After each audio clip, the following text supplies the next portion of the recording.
వినాయకుడికి లడ్డూలు, మోదకాలు అండ్ 21 ఆకులతో పూజ చేయాలా కంపల్సరీగా అంటే అవును. ఎందుకు అనంటే చిన్న స్టోరీ. అనసూయ అనే ఒక ఆవిడ వినాయకుడిని ఒకసారి లంచ్కి పిలుస్తుంది. ఎన్ని రకాల ఐటమ్స్ తిన్నా సరే వినాయకుడికి ఆకలి తీరదు. అప్పుడు అనసూయ మోదకాలు చేసుకొచ్చి పెట్టిద్ది. ఒకే ఒక్క మోదకం తినంగానే వినాయకుడు ఆకలంతా తీరిపోద్ది. పార్వతీదేవి అది చూసి వినాయక చవితి పూజలో కంపల్సరీగా మోదకాలు పెట్టాలని చెప్పిద్ది అనమాట. అప్పటి నుంచి మోదకాలు అనేవి పెడతాం. అలాగే కుబేరుడు కూడా ఒకసారి వినాయకుడిని లంచ్కి పిలుస్తాడు. ఎన్నో రకాల ఐటమ్స్ చేయిస్తాడు. అప్పుడు వినాయకుడు అవన్నీ తినేసి అవి ఉన్న గిన్నెలు కూడా తినడం స్టార్ట్ చేస్తాడు. కుబేరుడు భయపడి శివుడు పార్వతీ దగ్గరికి వెళ్తాడు. అప్పుడు పార్వతీదేవి వినాయకుడికి లడ్డు పెట్టమంటది.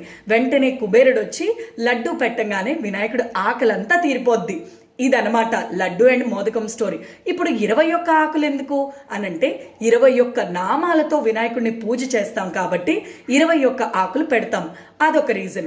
ఇంకోటి ఏంటంటే 21 ఆకులు మంచి హెల్త్ బెనిఫిట్స్ ఉన్నాయి. అదొక రీజన్. వినాయకుడు ఏనుగు రూపంలో ఉంటాడు కాబట్టి ఏనుగు ఎక్కువగా ఆకులు తింటది కదా, అందుకని మెయిన్గా మనం ఆకులు అనేవి పెడతాం.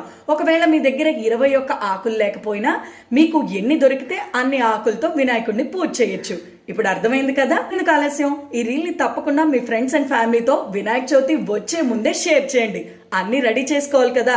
మరి నా ఛానల్ని కూడా తప్పకుండా ఫాలో అయిపోండి.